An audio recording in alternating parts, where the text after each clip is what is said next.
The old ice sang before it broke. It had a voice none living man had heard, a deep and distant groan, like a mountain turning in its sleep. It ran underfoot and overhead, along the knives of blue that had risen and retreated 1,000 times since the first men bound the cold with chalk and blood and old words, down through the buried bones of builders and beasts. The men on the wall felt it first through their souls, a shudder in their hobnails, a gentle clatter in the buckets hung from the crenelles. The ravens knew before them, black throats clattering, wings beating as if a storm had thrust into the world from no cloud at all. Benjen Stark had been awake, too restless for sleep. He had walked Castle Black's eastern parapet, a hood drawn against the scouring wind, his breath a pale cloud smearing the stars. The night was otherwise still enough for him to hear the creak as Frost took hold of a crossbow string somewhere down in the yard, the cough of a boy who had lied about his age to keep from starving in a holdfast farther south. Still enough to hear the creak of the wall itself, like a ship working at her seams. Still enough to hear a raven say, "Corn," to no one in particular, as if Mormont's bird were testing some new word against the air. The old ice sang, and the night changed. Benjen turned back toward the new keep. All along the top walk, torches guttered and burned down to coals. He thought of Maester Aemon in his cell, bones thinner than a sparrow's legs, a mind still bright enough to find stars through fog.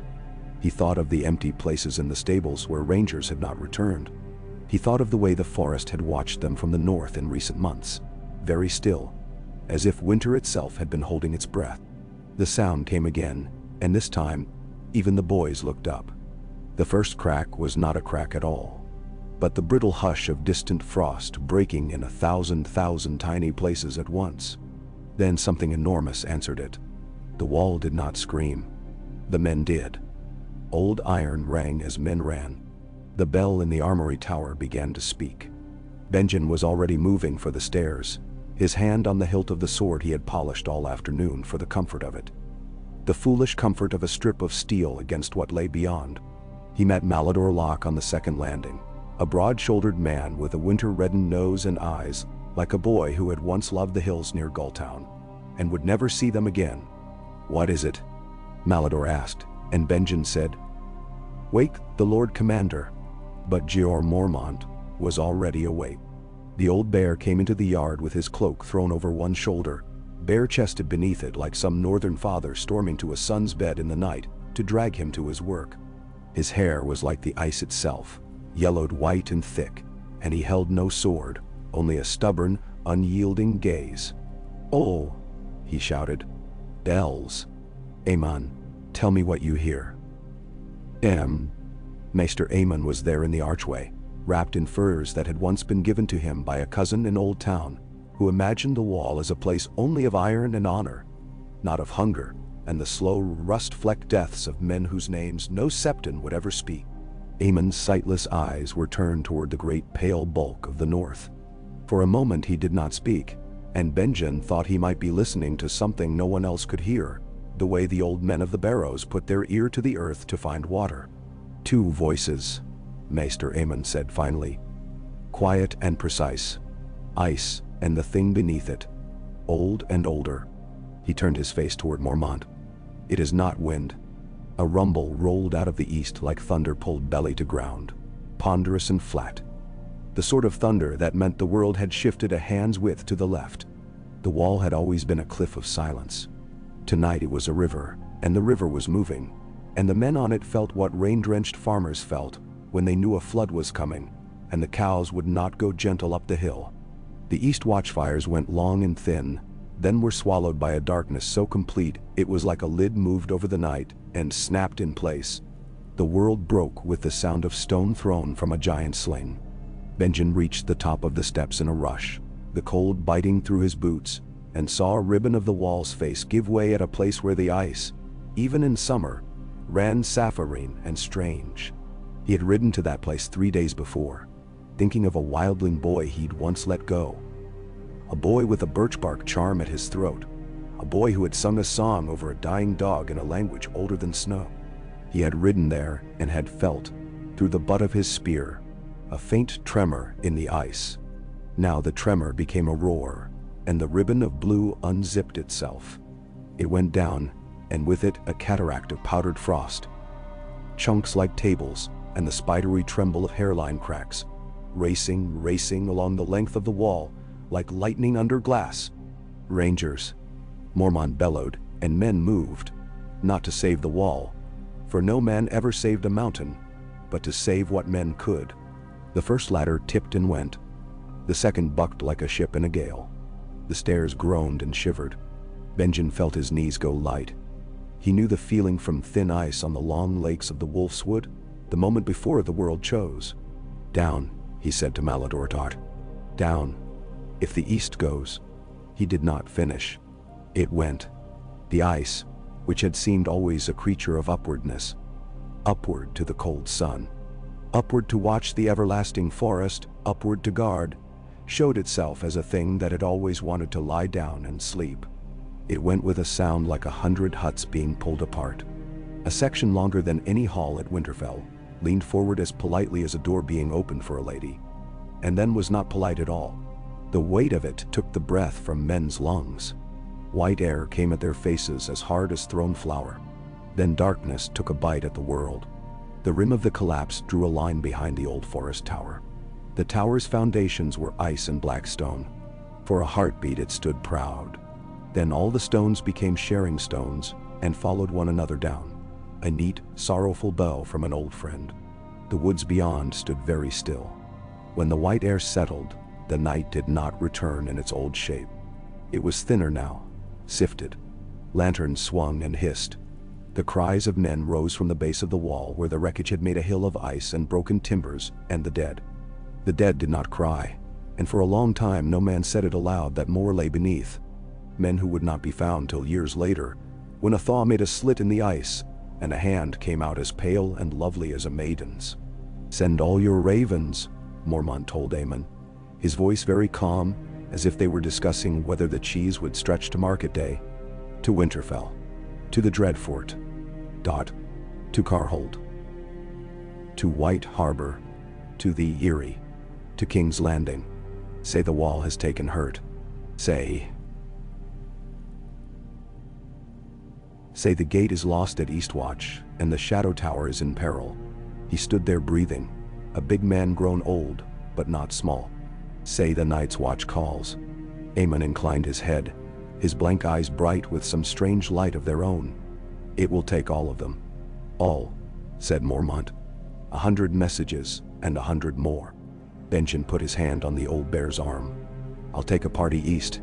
If there's a hole to stand in, we stand in it. If not..." He did not finish. He could not.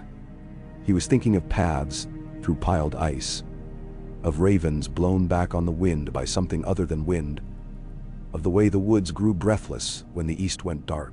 He was thinking of his brother at Winterfell, the solemn boy who had been made solemn by a blade at his father's throat, and had grown into a man who carried the duties of 3 men and the secrets of 5. He was thinking of a boy who laughed rarely and kindly, John with the snow in his hair, who had a way of listening to the trees that made Benjen feel the boy had been born under them, and not in any bed of man. "Take Malador," said Mormont, "and Othar, and half your best. Leave the boys and the old." Benjen nodded, and the men moved. Armor buckles found their holes by feel. Gloves were tugged with teeth. The mess hall spat out men. Ladles left in pots. Someone picked up the wall's old horn and lifted it to his mouth on a whim born of terror, the way a man might cross himself when his horse stumbles, and blew. The sound was smaller than they all remembered. It went out into the night like a light flicked on and off in a house you hope looks empty from the road. From the base of the collapse, a voice cried, "There's something moving." Men went quiet as boys caught at a lie.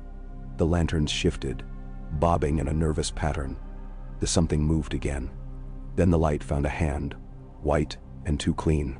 The hand belonged to a man they had known, a builder named Herod, who had come from a holdfast near White Knife, with a gift for looking at timber, and knowing whether it would bear a snow heavier than a queen's fur. He came out smiling, and for a breath men cheered. Then his smile stayed too long on his face, and his eyes were lamps without oil. He was dead, and he walked like the living. He was not alone. The ice had given back more than one. They learned again what had been told to them in the dark around fires when they were boys. That there were old enemies and the old enemies were patient. They learned that a spear point needs fire more than it needs iron when it meets some things. They learned the shadows of their own courage and cowardice by lantern light. Benjen did what a Stark did.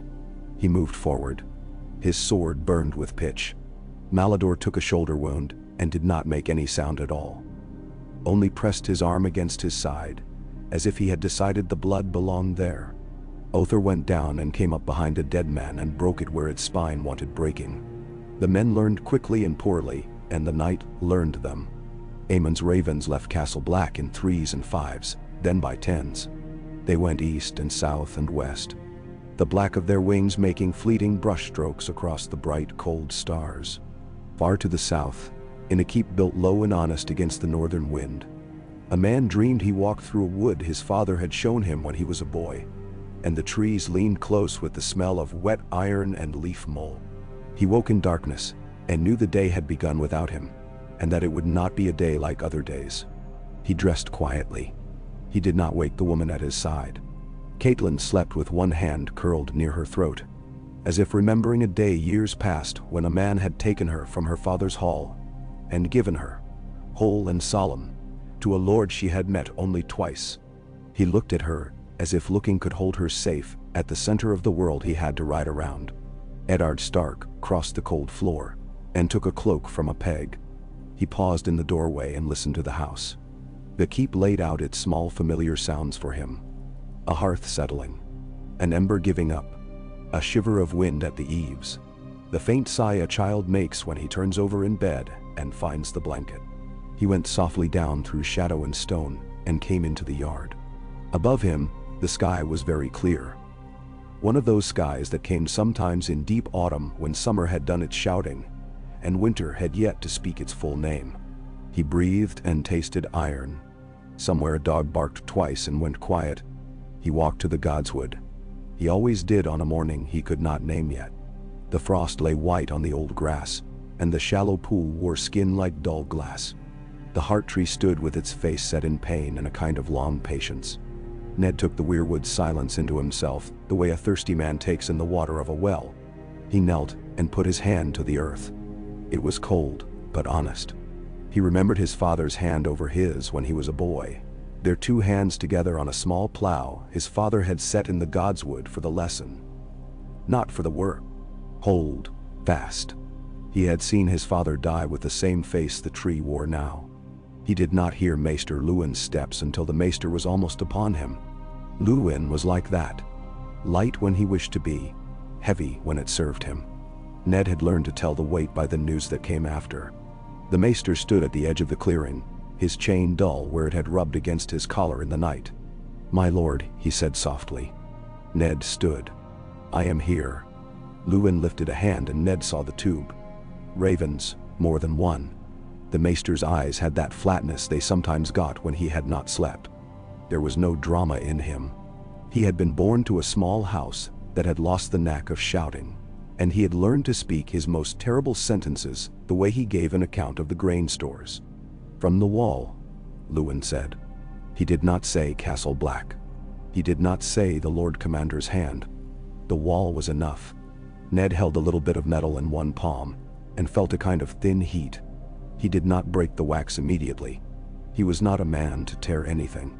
He looked up, and the tree looked back the way it always did, with no favor and no malice, only that carved sorrow that was older than his house, and his sorrow and the sorrow of the men who would come in 1,000 years, if the world still bore men. He broke the seal with his thumbnail. The parchment slid out into his hand. He read it once slowly, then again, and the second time the words did not change. It was the lack of adjectives that made his stomach go tight. Jeor Mormont had always been a plain man. This letter had been written by a man who had just seen his house struck by lightning. "My Lord Stark," it said, "there has been a fall. Eastwatch's gate is no gate. The wall is hurt from the frost fangs to the shimmering break. Men are lost. There are things among the ice, and perhaps beneath the ice, that are not men as we have known men. We have fought them with fire. We will hold so long as men may hold. We have sent for help to all the realm. The letter had been sanded to dry the ink quickly. It bore a smear where a hand had brushed it. Ned read the line again. We will hold so long as men may hold. He felt with a sudden pain the cold, clean weight of the sword on its hook in his solar. And there was a memory then that came as memory came to him sometimes. Not asked for, and not gentle. Cold stone, a sister's whisper, the smell of blood steeped into straw, a promise given that had worn a groove in his life as water worn in rock. Ravens came to other houses, Lewin said quietly. Carhold, the Dreadfort, Deepwood, Mott, White Harbor. Some will be stopped by weather, some will not. All the north will hear before midday, and south of the neck, perhaps by night. Then Ned nodded. He did not look away from the heart tree. We will answer. We will send what we can. Lewin said it as if discussing butter. We will send more than we can, Ned said. He only then turned. Wake the Castellan.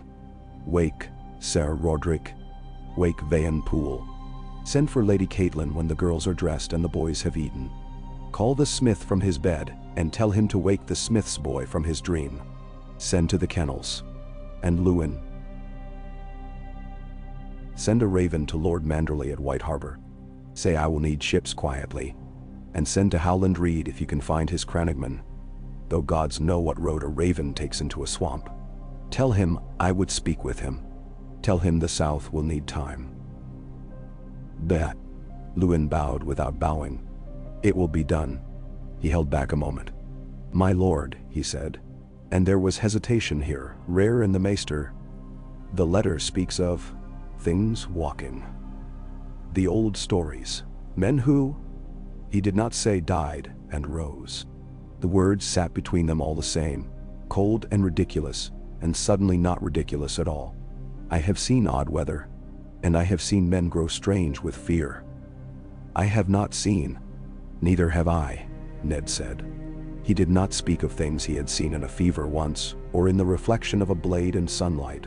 He did not speak of the dreams that had come to him when he had lain with a fever drawn up from a wound that would not close after a skirmish with Ironman the year Theon Greyjoy's father had tried to make himself king of Salt and Rock again.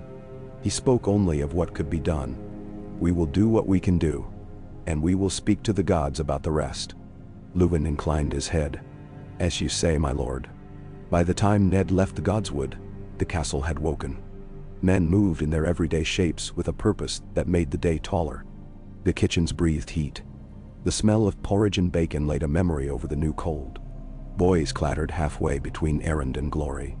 Sir Roderick Castle came with his whiskers bristling and his hair sticking in every unlovely direction at once. A man half armor and half scold. Vayan Poole had his beads and his lists, and the tight little purse-mouthing he did when sums displeased him. I will need men ready to ride by noon, Ned told them. He kept his voice even. He always had. The children were underfoot by then, thick as pups. Rob, taller every month, and already choosing men with his eyes. John, quieter than Rob by half, with that look that had always prickled the nape of Ned's neck, as if the boy could hear something under the words of men. Sansa, precise, even in her surprise. Arya, scowling at being told that she could not follow the men into the yard yet because her boots were on the wrong feet. Bran, serious about ladders and honor. Rickon still smelled of milk and the dog. Caitlin came last, and her face told him she had already heard something from the way the maids spoke to one another, and looked at the sky. She had learned long ago that when men looked there and spoke softly, morning would dress for someone. She slipped to his side and put a hand in the crook of his elbow and said nothing, which was why he loved her fiercely in that moment. Later, she would speak fiercely as well. Later, she would talk to him about the line between duty and children. Later, when the children slept, she would put her hand against his mouth. Lord, Sir Roderick said, the horseflesh is good. The men are better than horseflesh. It will not be enough to fill all the roads. It never is, Ned said. We ride to Moat Cailin by the King's Road. We ride to White Harbor by the East Road. We send word to Lord Wyman to put aside pie for men who do not like pie, and to ready boats for men who do not like boats. We send north to the Umbers and the Carstarks, and the Mormonts and the Glovers. He looked to Van Poole. And we buy grain, all of it. If there is grain to be bought in Barrowton or Torrhen Square or anywhere a man has built a fence and kept wheat from the wind, we buy it. We will have to pay twice to keep the South from having it first, Van said with honest distress. Then pay thrice, Ned said. You will tell me where to find the coin when the living are fed. When he dismissed them, he did it with a nod and not a flourish. He had learned in war that men did not need their lord to shout. They needed him to stand where they could see him, and to do what he said he would do, and to keep doing it when the sky turned odd. He let Rob follow Sir Roderick into the yard to watch men ride. He let John follow no one at all and go where he would, and that was to the godswood, as often as not, or the walls. John liked high places and quiet, which was a blessing in a house with 5 children, and a castle full of the sort of chaos that only love makes tolerable. Before noon, the first of the northern lord's ravens arrived. The Carstarks, plain and quick, would come. Lady Madge Mormont sent words like stones in a river. The Dreadfort's raven came with a ribbon the color of dried blood, and said little in a tight, precise hand that made Ned feel as if its rider were peering at him over the top of a thin smile. Bolton would come with spears and a measured pace. The Umber's message said they would come with sons and songs. White Harbor sent promises sweet as buttered bread, and beneath them muscle like ships draw when they move. By evening the day had grown clearer yet, the cold so honest that men's breath looked like truth leaving their mouths. The ravens would reach south by night, and Ned felt the weight of that. The realm would have to wake, and the South did not wake easily. It had grown soft under summer's fat hand. There would be men who would read Jean Mormont's letter and call for wine and laughter. There would be men who would ask what profit lay in fighting winter. There would be men who would remember a bed and not a sword. In the Red Keep, the heat lay like a sleeping dog across the floors, and the air above them shimmered with the smell of spice and old dust. The windows had all been opened, and the flies had gotten bold. The gardens were still green where the north had gone silver, their places thick with blossoms no northern child would ever draw without help. King Robert Baratheon walked with a limp today from a hunting bruise that had gone stubborn, and his temper matched it. Short and colored like old wine, he listened to Jon Arryn speak and looked out the window in the way of a man who had learned to look at peace the way he had once looked at a promising charge, and he drank and drank again, each swallow away to buy time with his own thoughts. What in the 7 bloody hells does it mean? The wall is hurt, Robert demanded finally. He was trying very hard not to try. His mendings had all been done with a hammer. This required a needle. Jon Arryn was thinner than any father in the realm, and his gentleness drove some men to distraction. He held Mormont's letter in one long hand and did not wrinkle it. It means, he said, that we have less wall than we had yesterday, and perhaps less guard on what remains. Cold knocked a bit of it down. Robert said hopefully, "Ice breaks. I've seen it. On Stag's Way the year. There are other lines," Jon Arryn said, as if reminding a child of letters we do not like but must know. "There are things among the ice, and perhaps beneath. The watch calls. They always bloody call," Robert said. "They want grain. They want men. They want a kindness in the words we send. They want to be remembered when it's warm." He squinted at the letter where Jon Arryn's hand held it, as if squinting might erase the part he did not want. "Things among the ice," he repeated. "Not men. Oh, bugger me with a boar's tusk. There are stories," Varys murmured from where he had uncoiled silently like perfume. He held his hands like a man who had never cut meat with a knife. "Old ones. The small folk whisper them in the market of sweets, when the sun goes down and the cakes dry out at the edges. Cold things. Blue eyes. Dead men who do not always stay in the ground. Bah. The small folk whisper that the queen is a swan when she takes her shift off." Robert snapped without heat. "Shall we put a winged helm on her and send her to peck the wall back up?" Cersei did not smile. She sat with a cup of wine she had not touched. her hair done as if opened with a knife and made to fall smooth. These were not her halls in truth. They had never been. But she knew what it meant to become the room she sat in. She was the Red Keep in that moment, all its corners and steps and arrangements of light, and she gave nothing away. "We can send gold," she said. "We cannot send summer. We can send ships," Stannis Baratheon said from the far end of the table. The end he always seemed to find, whether it was marked or not. He had a way of placing himself where distance turned into righteousness. If the wall is heard at Eastwatch, it could be held by sea. A man with a sword and the right hull can hold what 100 men cannot take with a ladder. "A man with a sword," Robert said. "Listen to him."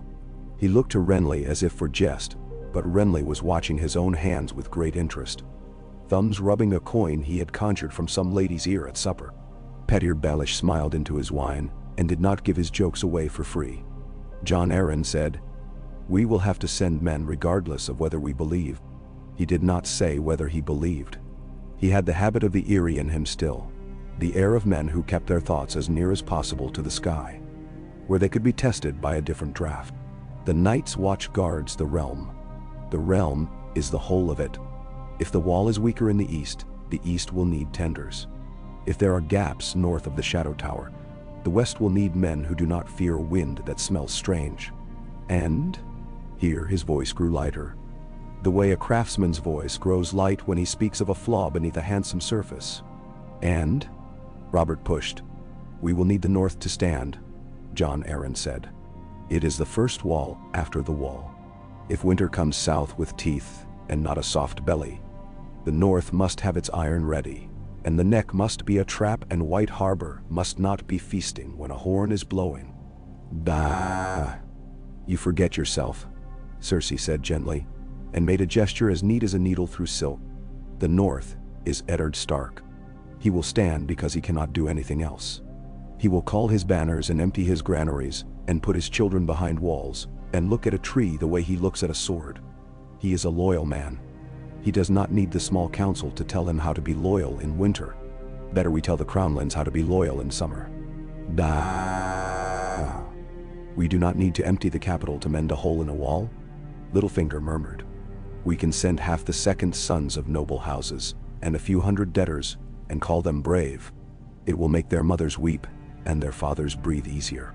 There is already talk in the Street of Silver that winter will bite the price of wool down. We can purchase much loyalty with a few sacks of coin and a great many words.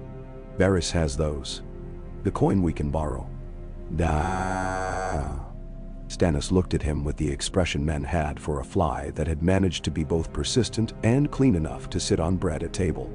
"If there are dead men walking, Petyr," he said, without any flair for kindness, "they will not be impressed by the way you arrange a debt." "Eight dead men do not lend," Littlefinger said, sipping. "It keeps matters simpler." Robert pushed his chair back, the wood complaining like an old friend. He went to the window and stood in the line of light that made his face look younger than it was. He had become a man built for laughter who had forgotten how to hold joy without breaking it. He had grown a belly against dread. "I have never trusted a winter I couldn't punch," he said. "But I trust Ned. If he says the sky is falling, I will hold the basin. Send ravens to the Storm Lords and the River Lords and the West. Say the Night's Watch calls. Say the King answers.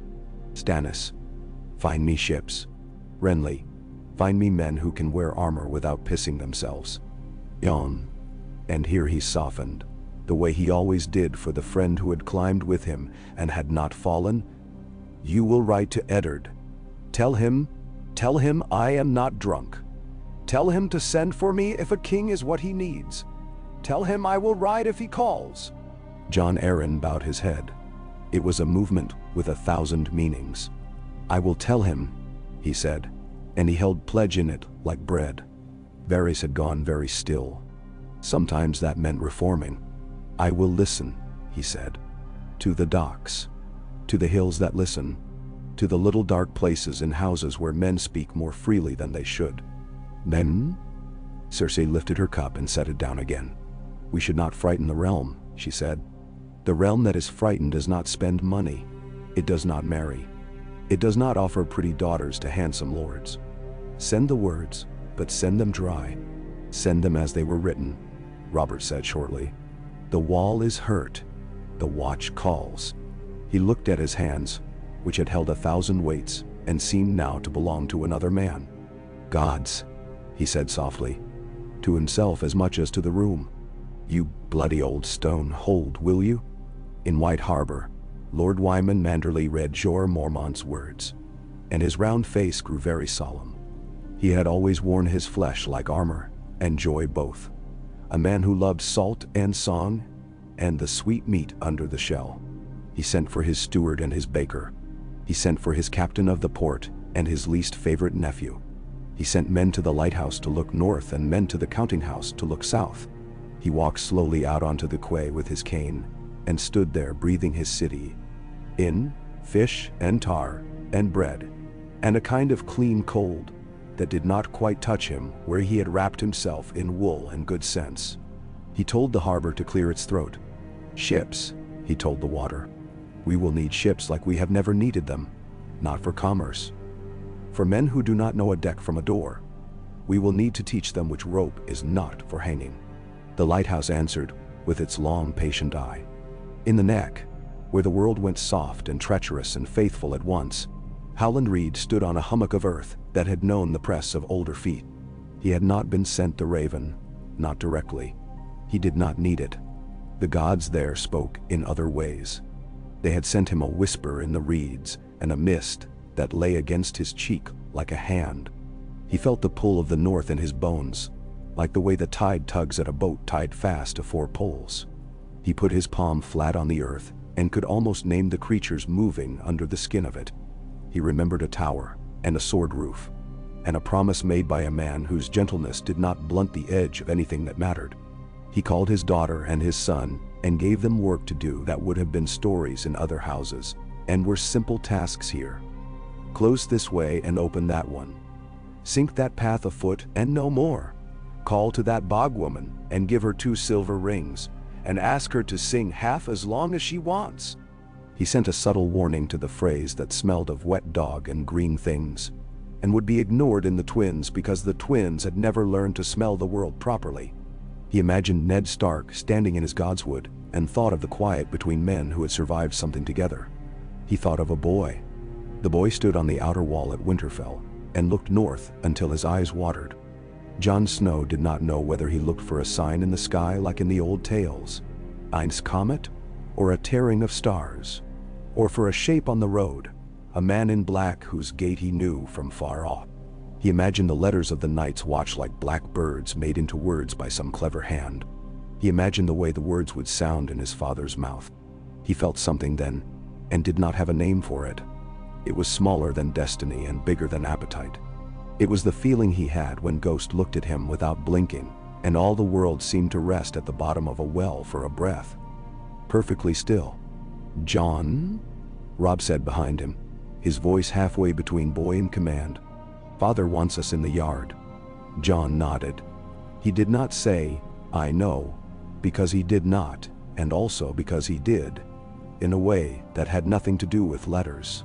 He went down with Robb at his side, and they were matched without being alike, as boys are when they are built near one another, and not of the same wood. The yard was full. Men were packing for roads. Hooves stamped and steamed. The noise had that pleasant busy tone that sometimes fell over the castle in fall, when the apples came in, and the sheep were counted, and everyone knew exactly what their hands were for. Today, it had an echo, as if a laugh had gone hard in it. Eddard Stark stood on the steps and watched his house. He had learned very early to let his face be the same for feast as for famine. Men needed the sameness. When they looked up from a horse's girth or a child's braid or a spear with a nick in it, and saw their lord, they needed to know whose world this was. He caught Jon's eye for a moment, and something passed between them. A question or a promise, or only the fact of recognition, which is a kind of love. He did not summon Jon over then. He called men by name. Helman Tallhart for the East Road, Hullen for the cattle, Vayan Poole for the counting, Sir Roderick for the drilling, Hallis Mullen for the gates. He looked to Catelyn and said nothing aloud, and everything with a look about the fortress that matters most. Caitlin took that look and turned it into tasks. She was very good at turning looks into tasks. She sent for old women who remembered winters with wolves that ate sheep through fences. She sent for young girls with hands small enough to mend hems without ruining the cloth. She sent to the kitchens for salt, and the big pots in the cellars that could hold a pig whole. She sent for the old mason whose teeth lived in his pocket and asked him whether the west wall could stand a new bite of parapet topping. He looked up at the stone like a man greeting a trusted elder. He said it would if the men remembered to mind the lean of the battlements in a high wind. She sent for the steward and told him there would be no feast, and also there would be bread at every table before night fell.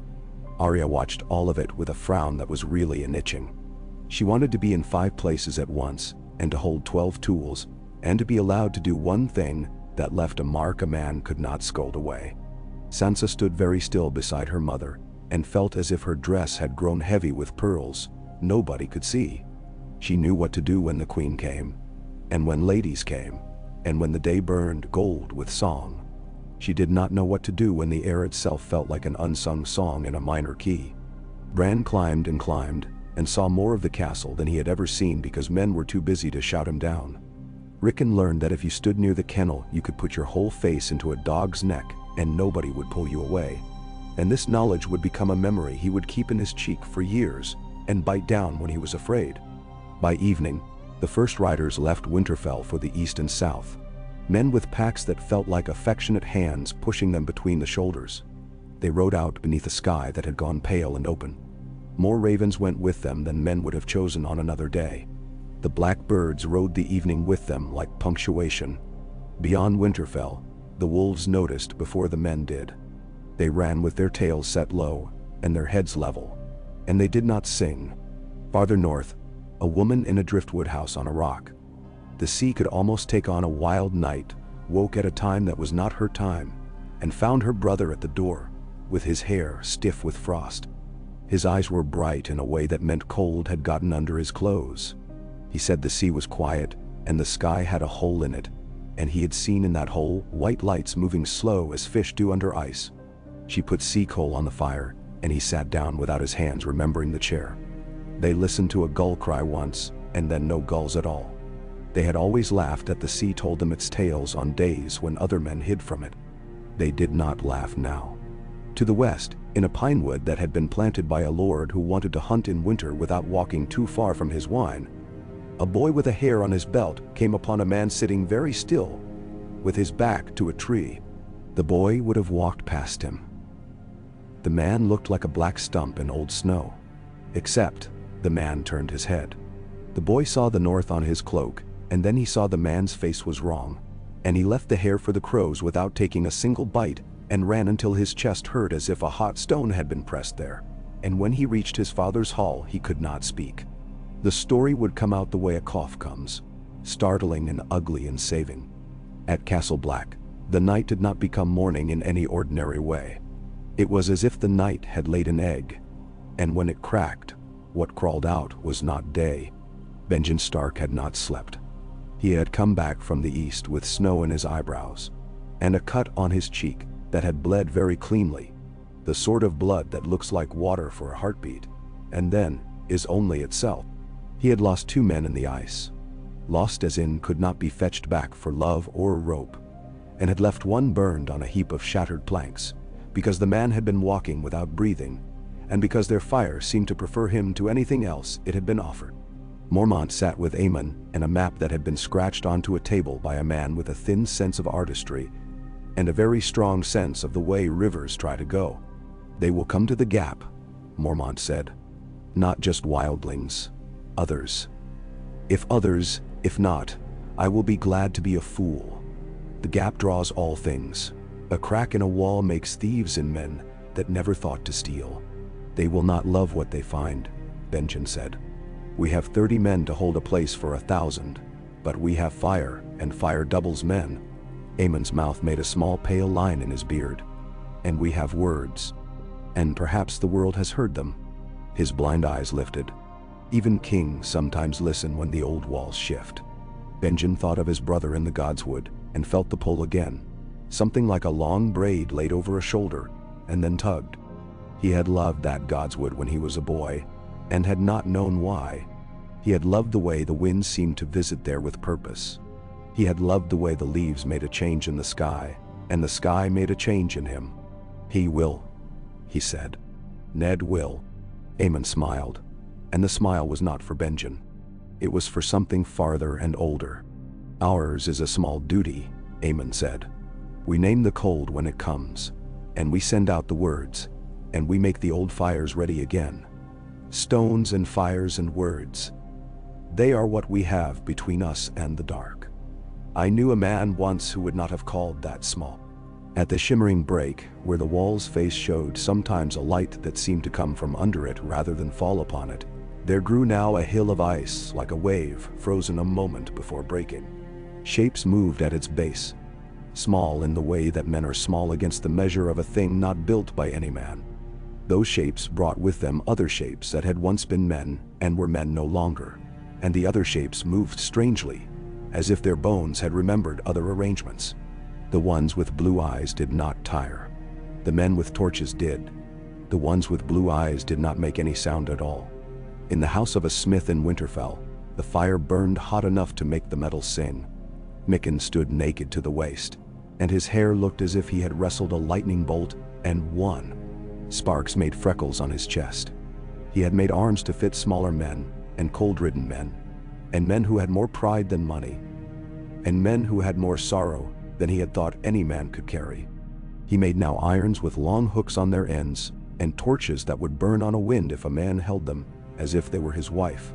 And he made a spear with a strip of black rock in it, hard and smoky, the kind of rock the old man had once told him made the world go quiet. He did not know if any of it would answer the letters of the night. He only knew that a spear in a man's hand is a better story than a spear in a corner, and that his breath had begun to smoke inside his door at dawn. Catelyn Stark took needle and thread as if to mend a torn shirt and stitched a banner. The direwolf was an old pattern. Her hands knew how to make it look as if it had never been still in its life. She set a white eye in the gray and put a high white moon above it, because her son had asked for a moon on something once, and she had not given it to him, and then he had grown too old for such small gifts. She thought of Riverrun and her father's halls, and the sound of water that had once been a bed for her.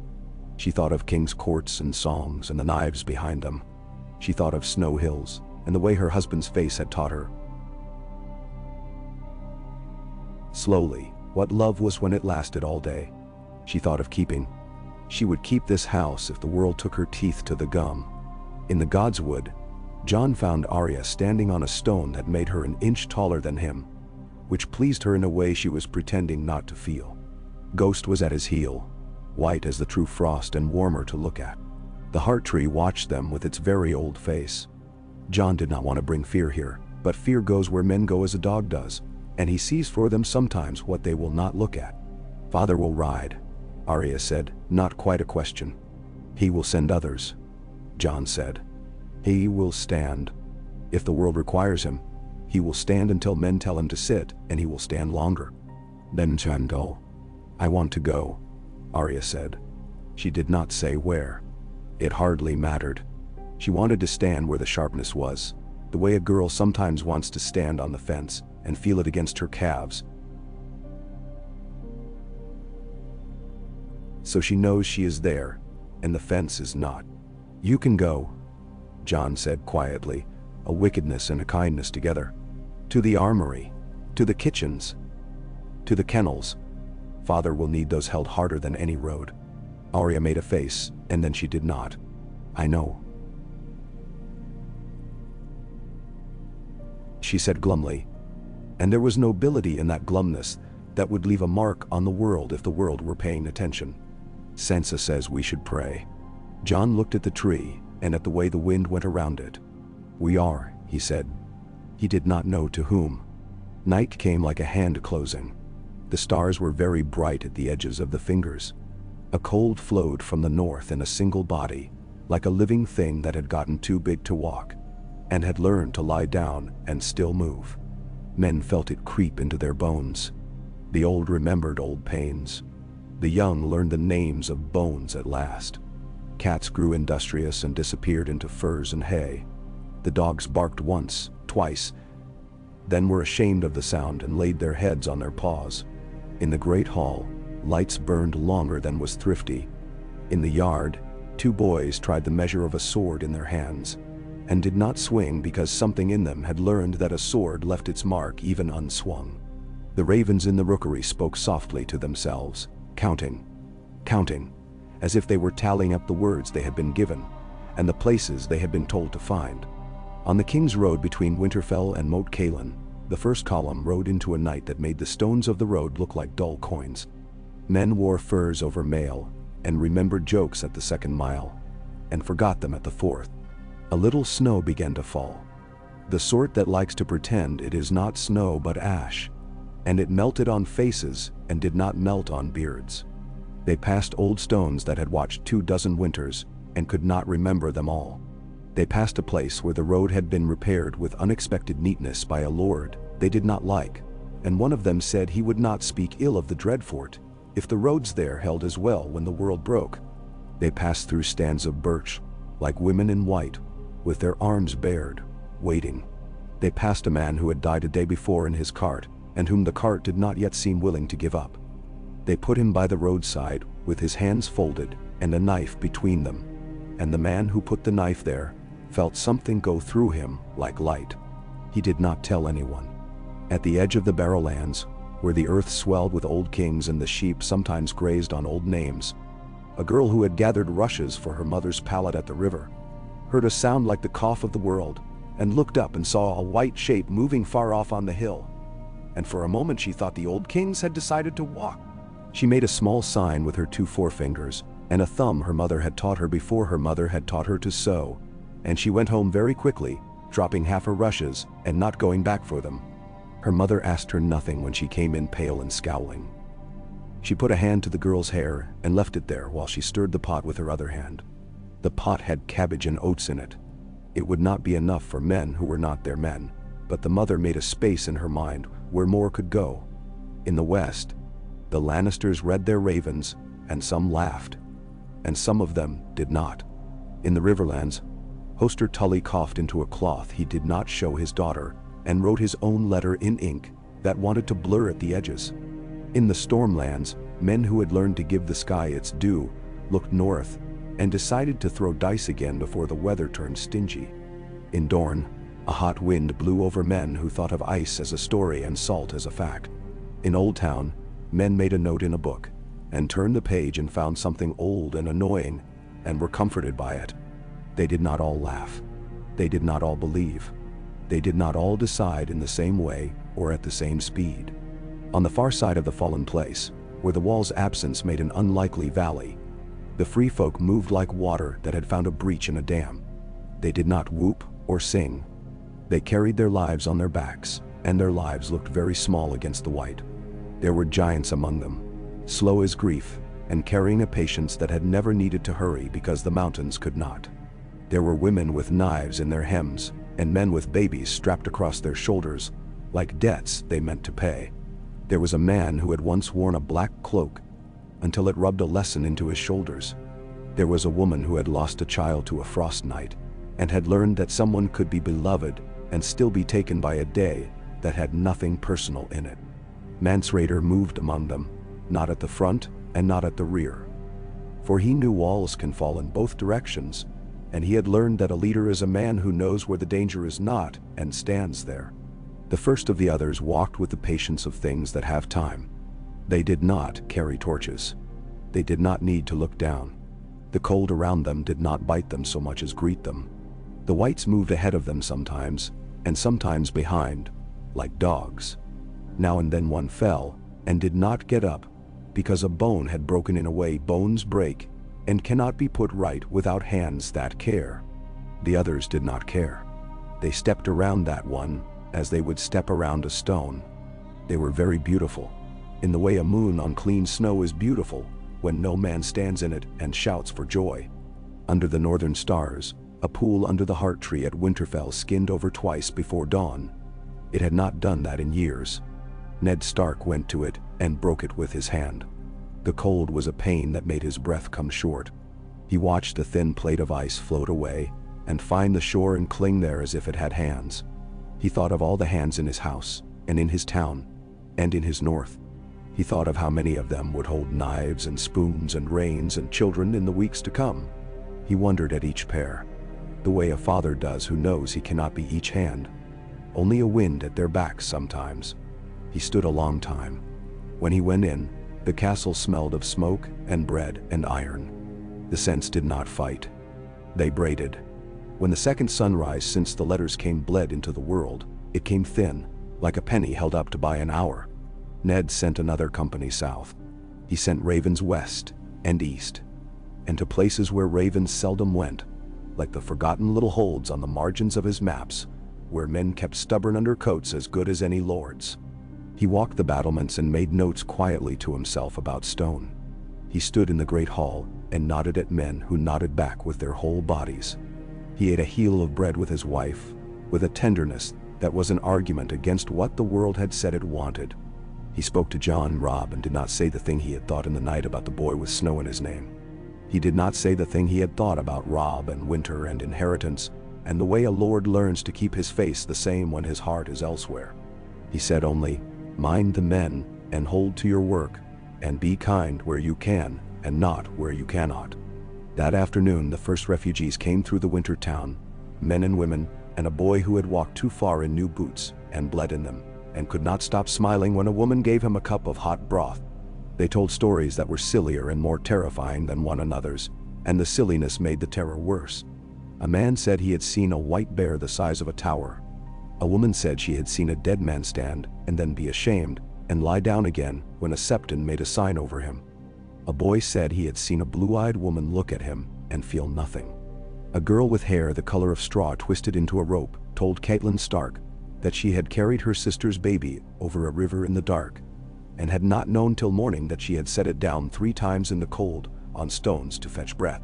Catelyn gave the girl bread and put her hand at the back of her neck, and felt the heat there, and did not take it away for a very long time. At Castle Black, men burned corpses in a heat that made the snow hiss, and the hissing sounded like old women saying, "There, there." Mormont wrote again, and this time he did not sand the ink enough. His words smeared where he had leaned against them. He said fewer things, and those things were heavier. Benjen Stark did not come back from the second ride east. The third time they sent Othar with Malador, and Othar did not come back either. Someone found his glove in a drift. It had his hand in it. The hand was not his anymore. They burned it, and the glove, and the drift where it had lain, and the fire went out too fast, and had to be bullied back to life. On the Blackwater, ships were fitted with planks and straw, and things that would catch fire when asked. Stannis ordered, and men obeyed, because the shape of his voice was made of order. Renly watched and thought of banners and green things, and how men will run if a man ahead looks like the promise of a better bed. Robert drank a little less in the morning, and a little more at night, which is a kind of hope. Jon Arryn pressed his stylus to parchment, and the letters came out neat as summer. Varys' little birds brought him stories that had been dropped between people at supper like bones, and he picked them up with tweezers. Littlefinger weighed whispers on a scale he had built himself, and found them lighter than coin, and decided nevertheless to spend them. In the Vale, Lysa Tully held her son very close, and said that the North had always liked to cry about weather. The boy drooled on her sleeve, and she felt content, until she went to the window and felt a breath of air that smelled like water, and then she drew the shutters and had the windows locked. In the Westerlands, Tywin Lannister received the king's words, and did not move his face for a very long time. When he did, the movement was so small, a man would have missed it unless he had watched Tywin's face often enough to know that even the skin there had learned not to betray the man it covered. He sent to his mind captains and his smiths and his quartermasters, and then he walked into the stable and put his hand on his horse's face, because there are things a man cannot discuss with anyone else. The wind rose. The neck breathed out fog with its sour, good breath. The trident moved a little faster, as if men had put their hands against its sides and pushed. The trees in the Wolfswood made a noise that had not been heard since before even old Nan's grandmother had been frightened by a snow with iron in it. That night, Ned Stark went to bed early and lay with his wife. They did not speak at first, because speech was too neat a shape for the grief that lay between them. Then they did, and their words were named things. To whom the keys would go, who would sleep where if men had to sleep in halls again in ranks and not in beds, who would play with Rickon when John and Rob were both away at Wicken when Rob were both away at once, and Bran's climbing was stopped by weather. They said each child's name the way a mother and father place fingers on each bead in a string to be sure none are lost. When they were done talking, they did not sleep. When they slept, they dreamed. The dream was this: a road white with frost, and a sound like glass under a foot, and a horn blowing once, twice, 3 times, and then not blowing again. The dream was the hard face of a tree, and a woman's voice saying a name she was not supposed to say. The dream was a wolf's breath on a palm and a child walking up a staircase narrower than a secret.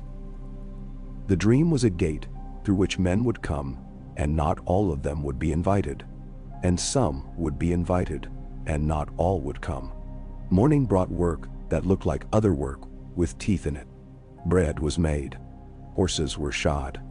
A lord put quill to parchment and made legible the things that must be moved from one storehouse to another.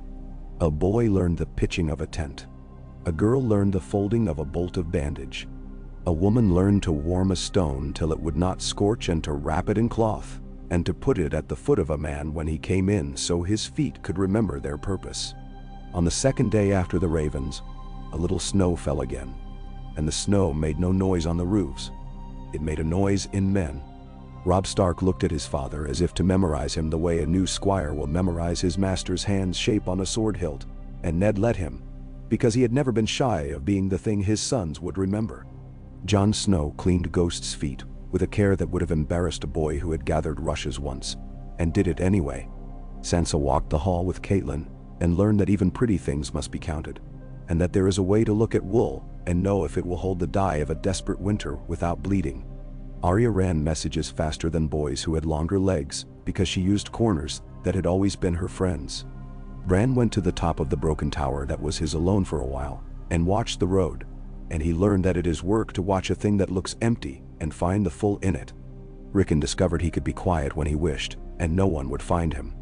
And then he discovered he did not like no one finding him, and ran to be found. On the 3rd day, a rider came from the Umber lands with ice in his beard, and a song that had gotten lost and found itself again. On the 4th, a girl came in with 1 boot and 1 bare foot, and the old hounds went to her as if she had been made of a smell they loved. On the 5th, the sky went clear and thin as watered wine, and held a moon that looked foolish in daylight and was not. On the 6th, the first real cold hit so hard that doors complained and men remembered they had knees. On the 7th, a man in a black cloak stood at Winterfell's gate, with eyes that had seen something he could not yet speak, and a handful of burnt feathers stuck to his sleeve, as if the ravens had tried to hold him back. He said the Lord Commander's compliments, and the gap in the east was now a road for things that did not forget a man, even when he had screamed their name in a voice he would not have thought belonged to him. "You will come in and eat," Catelyn said before anyone else could speak. This is what she had: a house and a bowl and a voice that could make the word eat as a blessing. The man did not eat much. He held the food like a weapon and set it down like an apology. Ned listened.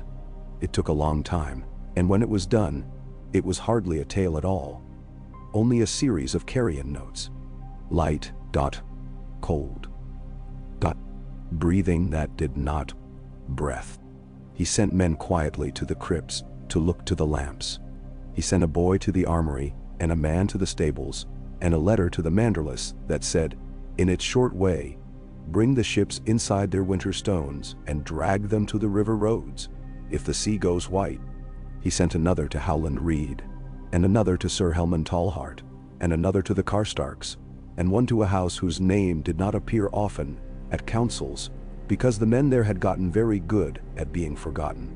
In the east, Lord Wyman did what he had said he would do. Great hulks leaned against the docks like men with too much bread in them, and he put men on them who had too much river in them, and told them to teach the north to stand on a deck and not disgrace it. He put spices into the bread, so that a man who had marched all day would feel his mouth come awake and become a person again. He bought wool at a price that made the wool men look like winter had not yet come, and he paid for iron as if it were syllables of a prayer. He arranged his tables for those who would have to eat standing, and smiled his round smile at the South's smug letters about weather. Then went to the quay at night and spoke softly to the sea, the way he had spoken to it as a boy. At the Neck, Howland Reed moved men without showing them to the sky, and the sky was grateful and did not pay too much attention. The reeds made a sound like silk, when you pull a thread wrong and then put it right. He sang a song in a voice that was not to be admired for beauty, and could not be misunderstood by the things that hid in the water. He pulled old spears out of places where they had been shoved the last time men had been afraid of what lay beyond the wall, and he set them where a man could find them with a hand rather than an eye. He dreamt of a tower and a bed, and a promise folded in linen like a knife. At Castle Black, a man wrapped his fingers around a horn, and lifted it again, and blew once into the night. The sound went out across the white and the black, both, and came back thinner and stubborn. The men on the wall heard it and knew their own breath by it. Far below, in the old forest, something lifted its head. Far beyond, in a fallen place, the cold replied without needing to answer. Ned Stark stood at his solar window and watched the yard where boys became men by necessity, and where men remembered being boys because there were children underfoot, and the sound of a wooden sword striking another wooden sword has always sounded like the first laugh after a funeral. He felt the old cold ring in his bones, and put his hand to the stone of Winterfell, and felt how the old place returned the touch. It had stood through more winters than a maester could name without guessing. It would stand now if he did what he had always done, and if the gods, who had never promised him anything clearly, remembered him without malice. He thought of Robert, laughter like thunder, promising to ride. He thought of Jon Arryn's careful lettering. He thought of Cersei's face like lacquer. He thought of a boy with white hair across the sea, who had not mattered for so long, that it had made men kind and unkind in new configurations. He thought of the wall, which had been ice and promise in the stories of every boy who had grown up in Winterfell, and now was injury and warning. He went down into the yard. Robb met him there with a question he did not ask, and a pride he could not hide, and a worry he thought he had hidden perfectly. Jon stood a little apart, not apart from love but from the way rooms are ranked, and Ghost's ears said everything men would not. Catelyn came from the hall with her shoulders squared and her hair pinned like an argument. Sansa and Arya came together despite themselves, their elbows briefly touching before pride forced them apart. Bran ran and Rickon followed and fell and laughed and was picked up. "Tomorrow," Ned said, and all the heads in the yard turned a fraction. "Tomorrow we march for Moat Cailin. The Neck will hold the south a day whether it is needed or not. The Manderlys will make the White Knife a road. The Umbers and the Karstarks will make the King's Road look like a line a god has drawn with his finger. The Dread Fort will send us men who can walk in the dark. We will hold what can be held with men, and we will pray for what cannot." He paused then. The pause was not for rhetoric. It was for breath. It was for the silence men need to put around hard things so they can carry them. He looked up at the sky. It was as thin as a promise kept by a man who had been given no reason to keep it. Stars showed like the nails in a black door. The world held. He did not know for how long. He had learned not to set time on such things. He knew only that it was his to hold, and his sons, and the sons of men who had forgotten their own fathers' names. He put his hand on Robb's shoulder. He put his hand on Jon's shoulder. He felt in both boys the tremor that was not fear yet, only a readiness made of not knowing. He leaned into it the way a man leans into a wind that tells him it will not be his friend, but also not his enemy. It will be the wind. The cold came on then as if the world had decided to test them where they stood. A long, soft hand laid across their cheeks, a creeping into boots, a sniff in the nose. Somewhere a dog sneezed and shook his head, puzzled by the shape of it. Somewhere a raven croaked out a word that was not corn and tried another, and failed, and said corn anyway, because it would do. Arya watched her father's face and saw that it did not change in the cold, and she put that in her pocket. Sansa looked at the way her mother stood and decided she could stand that way if she wanted to. Bran memorized the pattern of the sky for a reason his knees did not yet know. Rickon discovered he could put his hand in Ghost's ruff, and Ghost would stand so carefully that nothing would be knocked from the boy's little fingers. Night came down again, and this time it brought a sound with it from the north, far and thin and older than the horn. It was like the singing of the old ice before it breaks, and like a woman's voice singing to a child who has not learned to be afraid yet. It came, and it went. Men looked up. Women looked into fires. Children were eased into blankets. The heart tree listened the way a tree does, which is to say it did not move and everything moved in it. On the coast near Eastwatch, drift washed up that had not belonged to the sea. Slats of wood blown with inland nails in them. A ladder rung. A black glove that had not belonged to any fisherman, for the leather could have bought a boat in leaner times. The gulls came and went. The sea looked innocent. The sky did not. A boy with salt in his hair picked up the glove and put it on, and felt for a moment taller than his father, and colder than salt. He took it off and set it down very carefully, and walked away with his hands in his pockets, because he did not want anyone to see he was shaking. In the tunnels under the wall, where ice made caves and caves made echoes, men moved with torches and found places where the old builders had cut steps and places where the world had made steps by freezing waterfalls again and again until a man could walk up them if he were very careful with his feet. They found old runes left by men who had wanted to be remembered only long enough to get through the winter and had not concerned themselves with the kindness of the shapes they left behind. They found, behind a fold of ice that had seemed as solid as a city gate, a small room where someone had once slept, and in the corner of that room, a bundle of old furs, and in the furs a bone carved with a woman's face. No one took it. Men leave such things where they find them when the world is as it was now. Under the sky, the old bear sat with his cloak around his shoulders and let the cold sip him through his thick hide. He could feel the shape of all his years as if they had been pressed into him one by one. He had been a boy on Bear Island, who thought the world was the width of the tide between the kelp-covered rocks. He had been a second son. He had been a lord for a while, and then a brother for much longer. And now he was the father of a hard house that would die with him if it did. Because houses do that, sometimes no matter how many sons are left behind with good sons' faces. He held a cup of mulled something. It had cooled, and he did not drink. He looked north because that was the direction men in his chair learned to look. He thought of kings and did not hope for them. He thought of Starks and did. He thought of words and of fire, and of the little stubborn flame inside a man that sometimes, against proportion, is enough. In Winterfell, Ned Stark knelt beside his bed before he lay in it, and put his hand to the floor. Not the stone this time, but the old wood that had known the weight of more quiet moments than the stones outside. He said nothing at first. Then he said the names of his children and the name of his wife. He said the names of the men he would send away in the morning. He said the name of his father and his brother and his sister. He said the name of a woman he had lied about for nearly half his life. He did not say, "Help," because he did not know if the gods liked to be ordered so bluntly.